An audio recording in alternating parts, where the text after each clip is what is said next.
What is up, guys? Happy Friday. JD back here with another voice how-to tutorial. And today we're going to be covering the illustrious, the sinister Count Dooku. This is a very fun voice to do, but you have to know how to do it.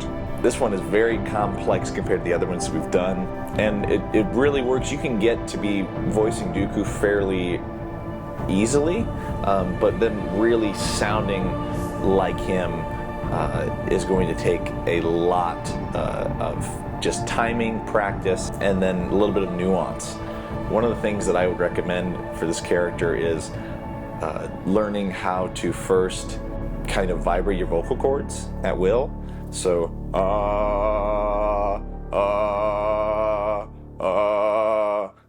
and you can do that.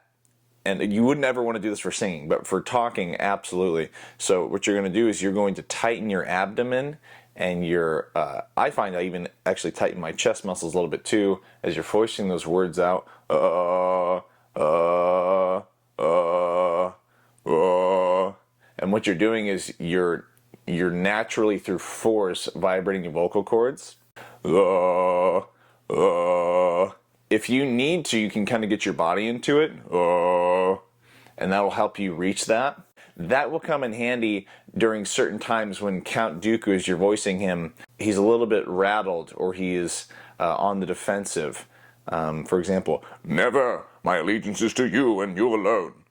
That is when the character is going to be antsy. And to do that, you're going to have to be able to elevate your voice in vibration and pitch. One of the other things you're going to have to do is Dooku, although he can talk rather highly, he can also talk rather lowly.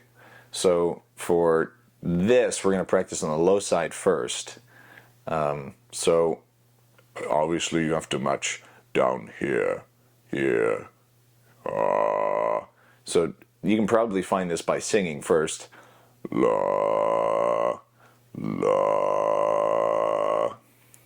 And then we'll just go straight into talking from that point. So once you find that point in the throat, boom, easy to start talking from there.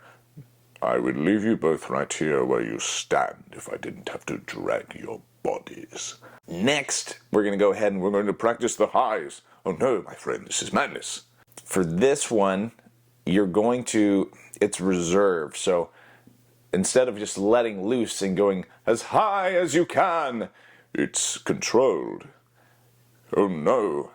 So, and again, that's where we get a little bit of the vibration of the vocal cords to get that almost anxious sounding Dooku. He's very calculated though, so it has to be controlled. The more that you are able to control your voice at will, the better it's going to be overall for your Count Dooku impression. And also timing. Dooku is one of those characters where the dialogue and how you read it really, really matters. You know, for somebody like Bosk, it's not very subtle. You know, he's very direct. He talks in a certain way. But for someone like Count Dooku, you really have to know subtlety. I have done a lot of things, young man, and remember them in order of importance. The death of your mother seems to have eluded me. He's so ruthless. He really is all in that timing. This is probably one of the voices that's going to require the most subtlety, the most practice. This is really going to just require probably the most amount of acting, really bringing all those things together to voice the character, you know, to get it the way that Christopher Lee or Corey Burton did. I'm not going to separate the two because I think that Christopher Lee's, if you want to do the Attack of the Clones version, Revenge of the Sith version, it's almost he's speaking in a higher register. This is madness. It will be difficult to secure your release. Ah, Master Yoda. You know, it's a bit lighter. So if you wanted to voice him in Attack of the Clones, Christopher Lee does do the Dooku voice on the lighter side. And then in the Clone Wars, you know, he goes into that kind of almost darkness. It's almost as if he's gone more into the dark side. He's speaking in just more authoritarian-like. The lightness in his voice is very much gone. We usually use that for inflection in certain things he says. But again, he's so calculated as a character. Corey Burton and Christopher Lee did an amazing job on both. Difference between the both is very, very subtle. Burton just really built upon what Lee did. So I would just kind of go from there. Last thing, I almost forgot. There is a bit of playfulness that goes on at the front of the mouth. So, If you can imagine, you're going to purse your lips, purse them, but just slightly. You'll purse them and you'll release. And you're going to be voicing from here up and out. Very similar to Jack Sparrow, but we're going to be going from lower in the throat. And you're going to kind of purse your lips. Purse your lips when you're voicing him in a low tone.